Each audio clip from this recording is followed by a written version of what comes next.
শ্রীরামপুর লোকসভা কেন্দ্রে এবার ত্রিমুখী প্রতিদ্বন্দ্বিতায় সামিল হচ্ছেন তৃণমূল কংগ্রেসের বর্ষীয়ান নেতা কল্যাণ বন্দ্যোপাধ্যায়। পরপর দুটি লোকসভা নির্বাচনে তিনি বিপুল ভোটে জয়ী হয়েছেন।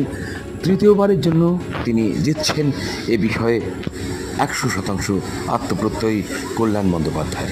কল্যাণ বন্দ্যোপাধ্যায়ের বিপক্ষে দাঁড়িয়েছেন ভারতীয় জনতা পার্টির কবীর শঙ্কর বসু এবং ডান ও বাম জোটের প্রার্থী দীপশিতা ধর। আপনি দেখছেন দেশ ভাবনা টিভি।